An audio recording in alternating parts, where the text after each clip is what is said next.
Welcome to another Iceberg. It's me, Gambeto Gaming. Today I want to talk about the man in red. And no, I'm not talking about this guy. I'm talking about Mario. We all know Mario, right? The impact he's had on the gaming industry. This guy's everywhere. And you know what everywhere has? Nooks and crannies. And guess what? Mario is there too. Today I want to shine some light on Mario's more obscure titles throughout the years and learn more about what this little plumber boy's really been getting up to when he's not eating drugs in a faraway land. You don't think I caught on to that shit? Quick side note, I am starting with layer 4 and going through layer 5 in this video.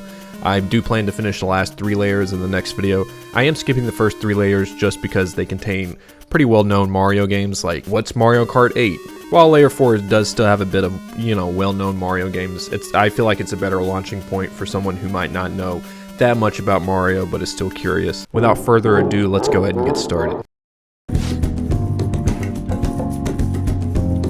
Mario is Missing was a Super Nintendo edutainment game that released to look more like a real Mario platformer rather than a much more boring trot through random trivia. This game plays around with the same concept that Luigi's Mansion later implemented much better, that being Mario is no longer the main character of the game and it's up to you, Luigi, to save the day. But instead of playing Bill Murray's Big Spooky Mansion, you get to learn about Syphilis or Sisyphus or whoever that guy was. Yeah, I'm not a huge fan of this game if you can't tell because it got me.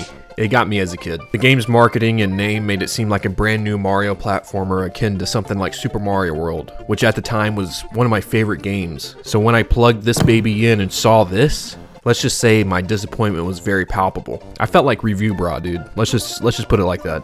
And my day is ruined. This is like if they released a Donkey Kong Country 4 on Super Nintendo, but when you load it up, it's just you helping Cranky count out every single banana in Donkey Kong's banana horde. Nobody wants to fucking play that.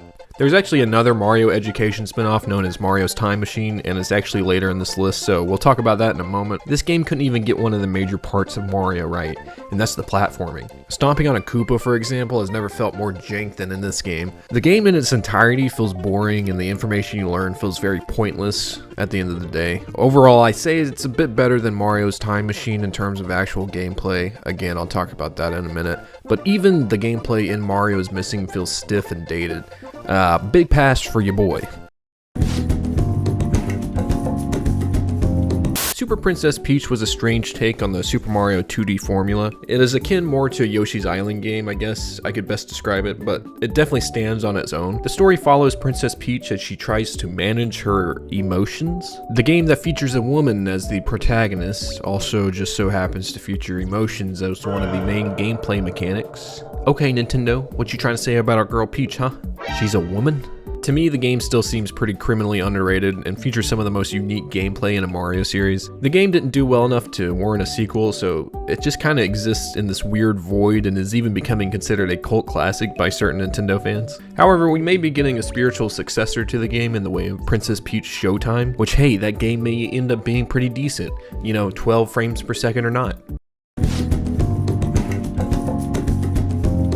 Mario Teaches Typing was a series that was meant to teach kids how to type on a keyboard. It's in the name. This was a common practice back in the day to teach kids the new wave of computers coming in. Hell, due to this foresight, I'm able to bang out these scripts I'm reading right now in a reasonable amount of time and not just sitting in a dark room pecking at a keyboard in my corner. I'm not sure what the success rate for some of these games were, but surely they helped some people learn at least the basics of typing, so there's that. The best part of this game, though, to me, is the charm that surrounds the gameplay.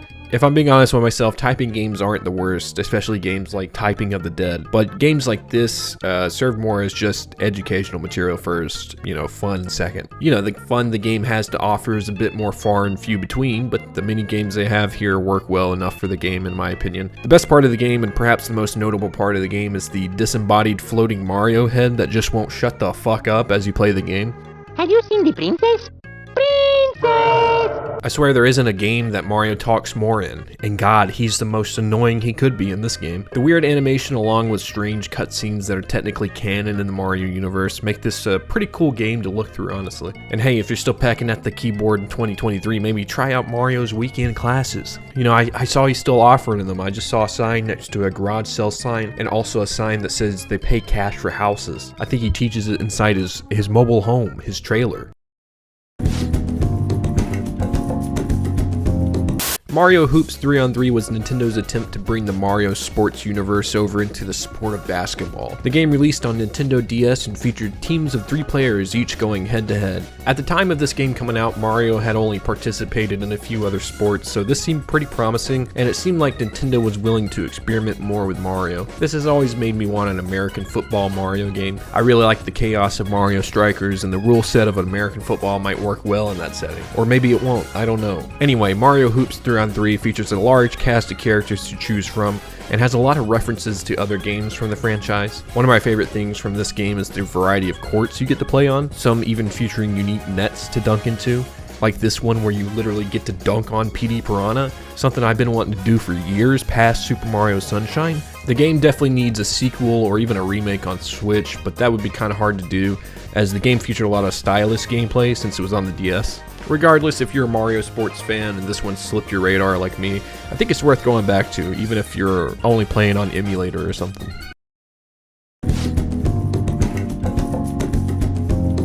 The Super Mario Land games are some of the more obscure Mario games out there, and that's just due to it releasing on the Game Boy. These are mainline Mario platformers, though, on a handheld console. The series would later branch out into the Wario Land series, which would carry the games to a home console eventually, but for the most part, these games are all handheld games. While Super Mario Land is probably the more well-known of the series, the second Super Mario Land took the game to a higher pedigree and it introduced a bunch of stuff that made it feel more like a traditional Mario game you'd find on a home console. They did away with the weird vehicle levels from the first game and even introduced a world map in which players could choose their levels. I like to say if the first Super Mario Land was Mario 1, then this game's comparable to Mario 3 or World. One of the coolest things from these line of games is the creative bosses and enemies they have. Not only are you not fighting traditional Mario enemies in the game, you can even go mano-a-mano with Wario. He's the final fucking boss. Let's go! If you were to go back and only play one game from the Super Mario Land series, I think I would recommend this one over the first one, just due to how much content there is in this game. Especially compared to the first game, which I could probably beat that game faster than Matt Stoney could slide a couple of cheeseburgers down his gullet, you know what I'm saying? Super Mario Maker was one of my most hyped games of 2015. If it wasn't the idea of me being able to build my own Mario courses, the likes I haven't seen since the shitty Flash games online, it was certainly going to be the endless infinite amounts of online content I could enjoy. That's why when the Super Mario 3DS game got announced without the possibility of uploading your courses, I kind of had a reaction kind of like this. Roses are red. Violets are blue. Yo. But the world is a funny place, and since the Wii U servers are now technically shut down, the 3DS version of Super Mario Maker 1 is probably the most definitive way to play the first game. This is because the game, even though lacking online support, made up for it in the way that you could still build your own levels and play them, but Nintendo also chocked this game full of custom Nintendo-made levels. So in reality, you're getting a bit of a lower effort New Super Mario Bros. Game with the ability to create your own levels. Especially when you look back over the Wii U one right now, and this is what you get. The fact that the online feature was missing from this version of the game made me always steer clear of it, to be honest. But for the sake of just looking at it as a standalone 3DS game, it's not the worst thing. It was even stranger to me that the 3DS couldn't download levels through maybe the Wii U version if you had that as well. This was done to a degree with the Wii U and 3DS ports of Smash 4, so it's strange that Mario Maker 3DS didn't have more functionality with the Wii U version. But hey, maybe they couldn't figure it out. Mario's Time Machine is the aforementioned other game in the deceptive edutainment Mario games. Unlike Mario is Missing, however, this game had a lot less going on.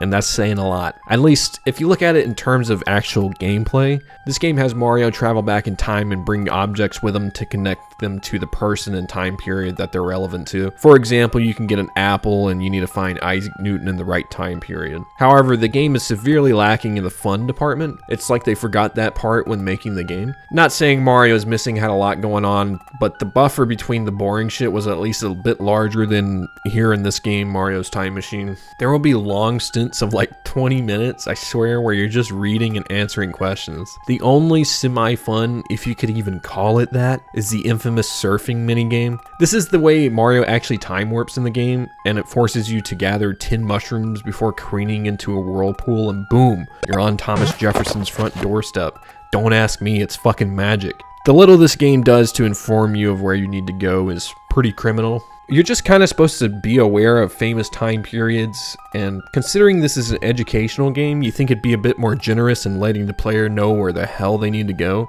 What kind of education game expects you to know shit before you walk in? Not only that, but the game seems boring and frustrating, which is two things that just shouldn't be in a Mario game. Trust me, man, look at this one. Mario the Juggler was a Mario game in the form of the Game & Watch handhelds that were popular in Nintendo's early days. These small handhelds usually featured a single game or multiple, but it would serve one purpose, and it's to play that one game. Usually these things were pretty simple in design, and this was no exception. The basic gameplay of the game was to help Mario juggle different items like bombs, stars, and hearts. There are a couple of enemies that appear to attempt to mess Mario up, but the overall game is super simple and a small time waster, like many of the other Game & Watch games. I honestly think the novelty of these things are cooler than the games themselves, because honestly the games can go fuck themselves. They're super simple. I mean, they might be a little fun for 20 minutes. Mario the Juggler was actually the last official Game & Watch game handheld released until the resurrection of the Game & Watch systems through the Game & Watch Super Mario, which released back in 2020. Since then, Nintendo has made another one of these things for the original Zelda, and I gotta say, these things are so cool. I'd love to see more of these in the future, just for the collector in me. Like, imagine a Metroid one. I get there are many ways to play these games, even on a handheld, but having these fully dedicated to the games themselves makes it feel more like a passionate port rather than just a port, because of course Mario Bros. Needs to be on Nintendo Switch. Of course it does. Nintendo has always been in arcades one way or another. If it wasn't the 80s with most of their notable titles appearing in arcades, we can cut to modern day and see that Nintendo is still trying, at least in terms of providing decent arcade experiences. Mario Kart GP is the arcade version of everyone's favorite kart racer, and all things considered, it works pretty well. You usually roll up to one of these in the arcade or Dave & Buster's with 5 racer slots, and you all race like you would in any other Mario Kart game. This seems like pretty much a no-brainer. But the only other modern arcade game Nintendo has out there is a little bit more of an oddball choice. Luigi's Mansion. What?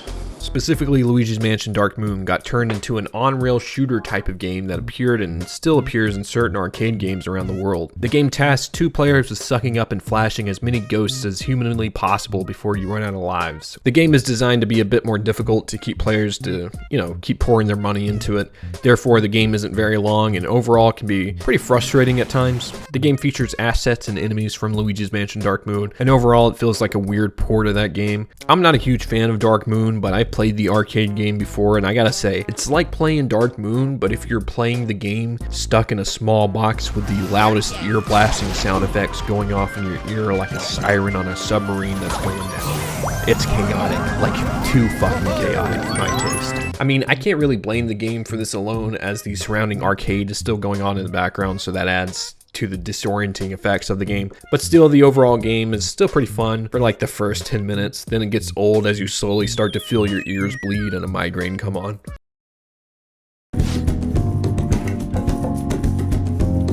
Nintendo's foray into the mobile gaming market was a bit rocky, to be honest. And by mobile, I mean smartphone gaming. These games were all free to start, but went with the pay-to-play model that most mobile games use nowadays. Dr. Mario World was no exception, and the amount of content in the game honestly pisses me off. They basically took any and every Mario character imaginable and threw a stethoscope on their head and called it a day. And it fucking worked. This shit looks awesome. It just sucks that it's in a shitty mobile game that you can't even play anymore. Oh yeah, that's right. Another awesome feature of these mobile Nintendo games is the constant need for an internet connection. Not terrible since phones have 5G, right? But that also means for the game to even work, it needs servers. And after only 2 years of being up, the game's servers have since shut down and all the content is wiped away forever.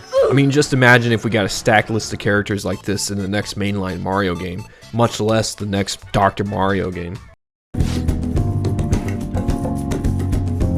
Mario's Game Gallery was a compilation title that featured Mario hosting an array of generic board and card games. This title was also re-released under the name Mario's Fundamentals on PC and Macintosh back in the 90s. The game features 5 different games including checkers, backgammon, yacht, which is just Yahtzee, dominoes, and Go Fish. The game featured the typical gameplay of these games, with the only changes being Mario-themed pieces. Overall, the game kind of seems like a snooze fest nowadays, especially since Nintendo themselves released a game similar to this, but it now has 50 of these games instead of just, 5. Regardless if you're looking to play these games with a friend or just practice up on a little backgammon on a Saturday night, this wasn't the worst way to do it, at least back in the day. I'd also like to report that Mario is fucking annoying as shit in this game too. Please give me your Rexes. Mario Pinball In was one of Mario's strangest spin-offs that released for the Game Boy Advance in 2004. I never played the game, but I do remember the promotions for the game when the game was coming out, mainly because I got one of these Mario balls, I guess you could call it, from like McDonald's or something, and I had this motherfucker for years, dude. The game itself is exactly what you think a Mario pinball game would be. There are stages and stars to collect in order to advance, but instead of, casual platforming, you now need to just play pinball. I don't know about you guys, but I used to fuck up some Windows pinball, but to be fair, that was freeware that came pre-installed on most PCs back in the day. For Nintendo to create a whole Mario game surrounded around a game as simple as pinball is a little bit confusing, but for those who played it, it seems like it worked. Trying to bring pinball into the modern era and recreating it with progression does revitalize the pinball game a little bit, but I mean, this is like if they released Link's Beer Pong Odyssey or something. It just doesn't feel like it should work, but who knows? Seeing Link drain a couple no-hitters would be a good satisfying time, maybe.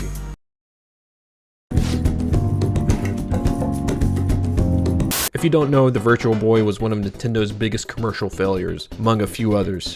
The system touted some 3D graphics, as in coming out of the screen 3D, and also promised that the system was portable. That's a crock of shit. However, due to everything from the janky design to the eye-straining red tinge all the games had to be in, made this console a big piece of shit nobody wanted for Christmas. This means that not a lot of people got to actually experience any of the games, not that there were many to experience. One of the only 2 Mario games on the Virtual Boy was known as Mario Clash. The game was a puzzle game in which you had to eliminate Koopas using shells akin to the original Mario Bros. Arcade game. It just seemed pretty boring to me. The other Mario game on the Virtual Boy was a Mario Tennis entry. This is probably one of the most fun Virtual Boy games you can play because, well, it's tennis. Like, you can't really fuck up tennis. The rules are pretty simple, and the different camera angles actually adhere pretty well to the Virtual Boy's main gimmick, the 3D. However, like most Virtual Boy games, you can't play it for very long without feeling eye strain and regret for wasting your time on a shitty Mario Tennis port.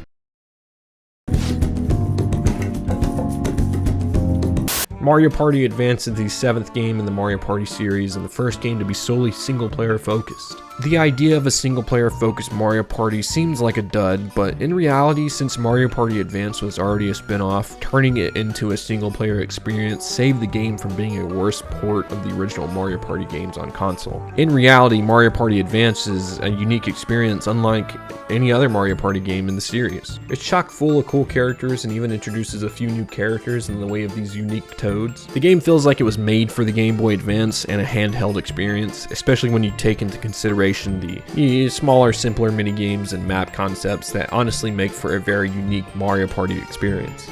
I never actually played the game growing up, so I might actually have to go back and play this one. I didn't know it was so unique and featured a single player instead of a shoddy multiplayer mode.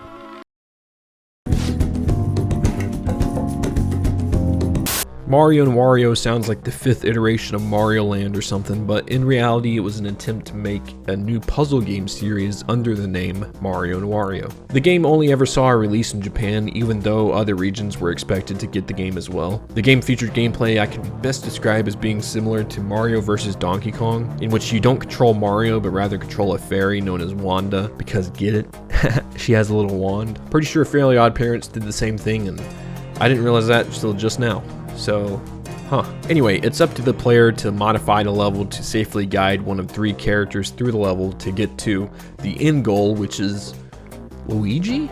Listen, I know the princess is playable here, so who else would be there? But what the fuck is Wario doing kidnapping Luigi? Apparently the game just states that Luigi just simply got lost in the woods while he was with Mario in the game. Makes you think, though, how he managed to navigate the Mario equivalent of the Biltmore estate. But alas, your goal is to reach Luigi in each level, of which there are 10 with a bonus stage to boot. The main reason you can't control Mario is because Mario can't see. You may be thinking, oh, did he go blind from staring at the sun too long? No, he got a bucket stuck on his head. And this is the guy who also did this, huh?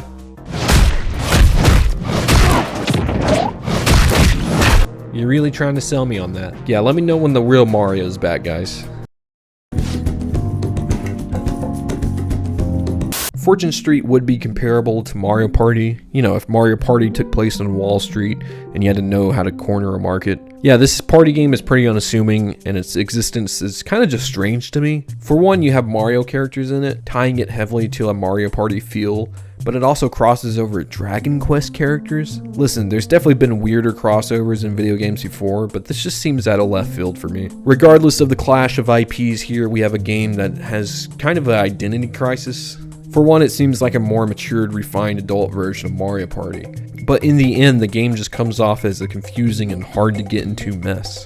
There's ways around the complicated nature of, well, just to put it simply, numbers, because there's an easy play mode. But if you want to experience everything the game has to offer, well, it's time to learn how to build a Monopoly, motherfucker. And I'm not talking about the Hasbro one. The one thing the game does have tons of is content. There are several playable characters from both Mario and Dragon Quest universes, respectively. There are also supporting characters and about 7 stages from each series, along with 6 unlockable stages. That puts this over 20 fucking maps. That's crazy. This would be insane for a Mario Party game, especially nowadays where we're lucky to get 5 maps.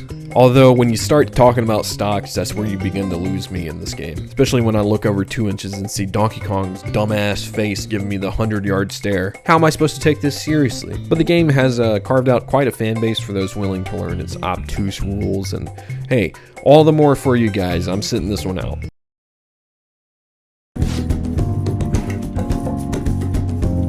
Super Mario Spikers was a canceled Mario sports game that was going to release on the Nintendo Wii. The game was going to be a mix between volleyball and wrestling of all things.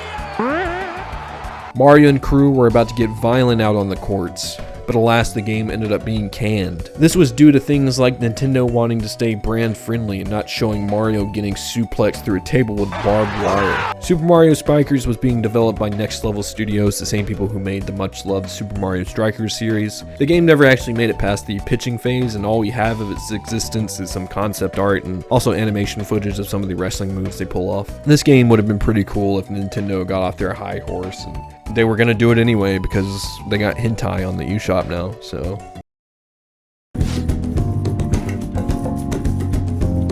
Tech demos often turn out to be just tech demos, but sometimes they are used as foundation for future projects. The GameCube had a bunch of tech demos showing off the cutting-edge 3D graphical technology that was a far cry from the N64 era of graphics. The most popular of these tech demos was the Legend of Zelda tech demo, which showed Link going mano-a-mano with Ganondorf.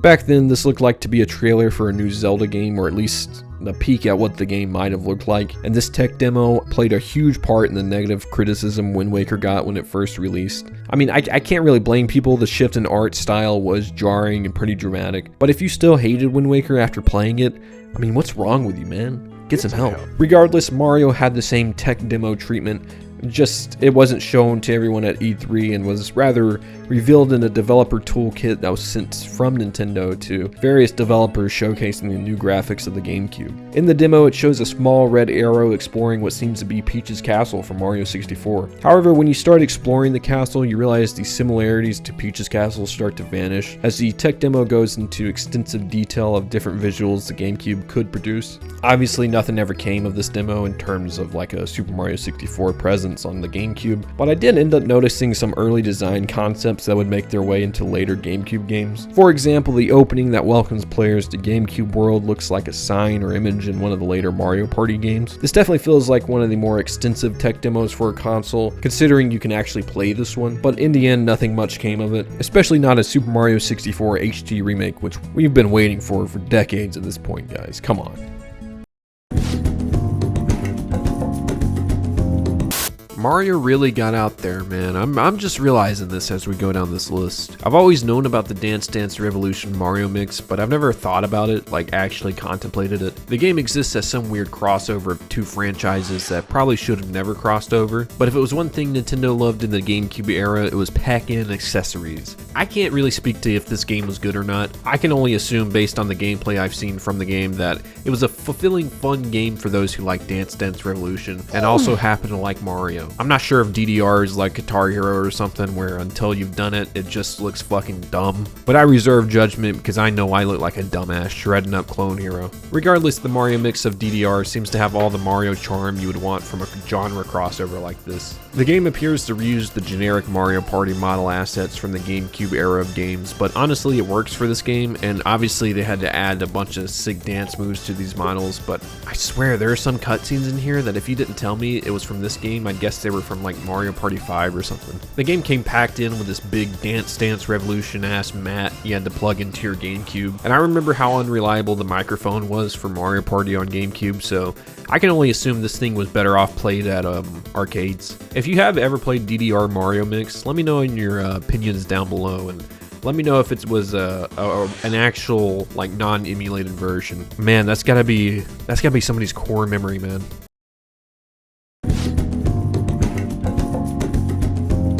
Mario's Picross was a puzzle game that originally released on the Game Boy back in 1995. The game featured gameplay similar to the typical color-by-numbers books you could find in any old person's bathroom. The game was praised for being addictive and having a lot of content, even for an original Game Boy game. The game was well received in Japan, but when it saw a Western release, the game ended up doing horribly in the West. Therefore, the next two Mario Picross games were only released in Japan, and the first one has kind of fallen to a weird obscure place in the Mario line of games. For one, the game is loved by those who played it when they were young, and then it's loved by those who are just general puzzle fans. However, the one critique I've seen a lot of and have to agree with is that the game's titled Mario's Picross, but if you take him out of the corner of the screen and remove a few puzzle images, this could just be any old Picross game. The fact it's Mario themed would make you think, you know, you'd at least see a bit more Mario themed puzzles here and there. I mean, there are some here, don't get me wrong, but did you guys really run out of Mario stuff to put as solutions to puzzles? To put a weathercock as a solution? I mean, what the fuck is this? Now I'm just waiting on my Mario themed Minesweeper game. That's gonna be hella fun when that comes out. The Mario Artist games were a series of Mario Paint-esque games that were going to release for the Nintendo 64 disk drive. The N64DD, as it was called, was a canned updated version of the Nintendo 64 in which it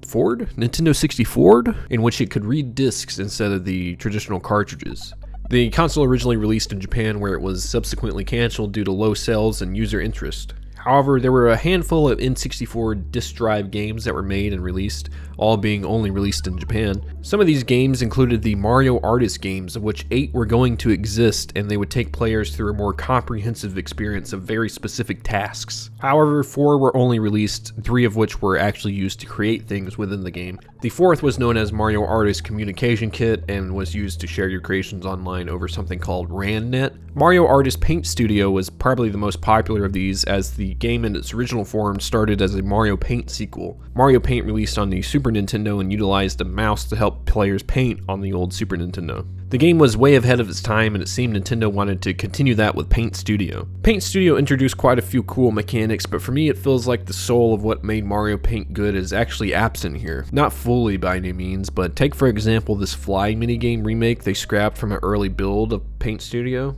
The game feels much more for the education aspect of the experience, whereas Mario Paint felt more like a blending of fun and getting my creativity out as a child. Regardless, there are still some cool things Paint Studio and the Mario Artist series were trying to go for. For example, the Talent Studio allowed players to build and animate 3D models. Not only that, but it would have been compatible to bring these characters into an entirely different game, SimCity 64, and they would act as the residents of your city in that game. Stuff like this shows that Nintendo was thinking outside the box, and it was very ahead of its time for the Nintendo 64 disk drive. Too bad the thing would never take off, but Nintendo would later implement some of these ideas into future consoles and games down the line, so we didn't really miss out on much.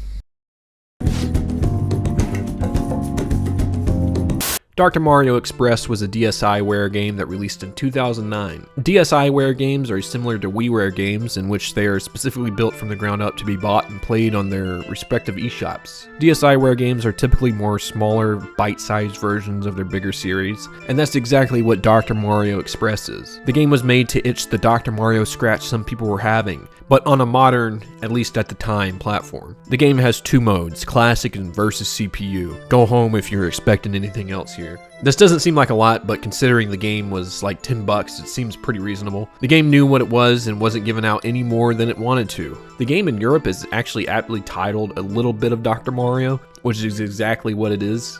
Unlike Dr. Mario Online RX for Wii or Dr. Luigi for Wii U, Dr. Mario Express wasn't trying to make any series first or update the game to modern audiences. It was simply Dr. Mario, and honestly I have to commend it for that. I'd still go play Dr. Mario 64 over this any day, but hey, I respect you, Express. Don't get me wrong.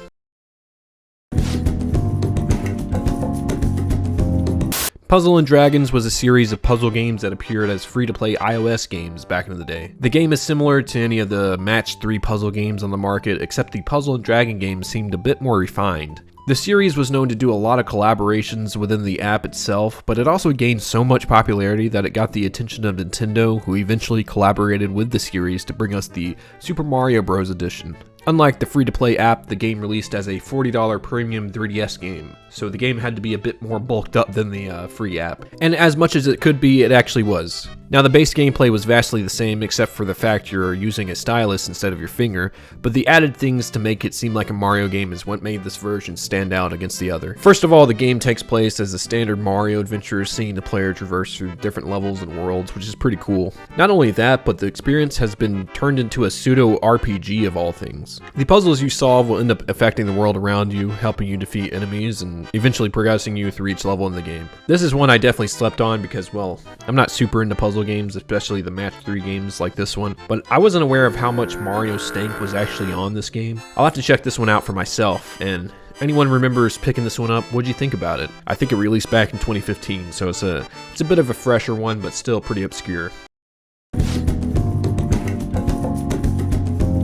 Mario's Cement Factory was another one of those good old Game & Watch games. Yeah, he's more than just the Smash Bros. Characters, guys. He's a damn good Smash Bros. Character, though. Damn. This one released over 2 different console variants for the Game & Watches and featured pretty simple gameplay. The game consisted of Mario helping the Game & Watch people lower cement into the trucks below. The gameplay was really a test at multitasking, as there was a random number of cement stacks dropping at one time. Mario's Cement Factory was also remade for a more modern audience when it was included in the Game Boy Gallery, but instead of a cement factory this time they were making cookies as a nice nod to Yoshi's Cookie on NES. Overall, I'd say the Game Boy Gallery is the more fun, refined version of this game since it feels more in line with something that might be happening in the Mario universe, especially since it ties into another game. One odd thing though about the remake is that it's still called Mario's Cement Factory, even though you're clearly making cookies. Yoshi, are your cookies made out of cement?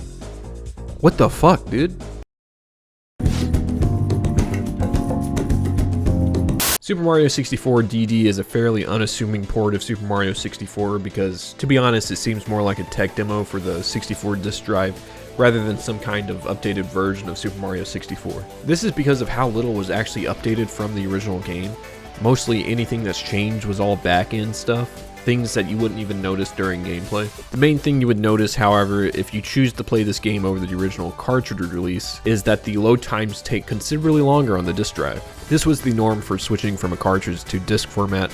Load times were just gonna have to be compromised. It seems like the game was never meant for public release, as the only demo we ever saw was from Nintendo Space World 1996. Due to the Nintendo 64 disk drive not living much itself, it's hard to tell if the disc version of Mario 64 was truly gonna add anything or not, or if it was really just to show off the capabilities of the disk drive.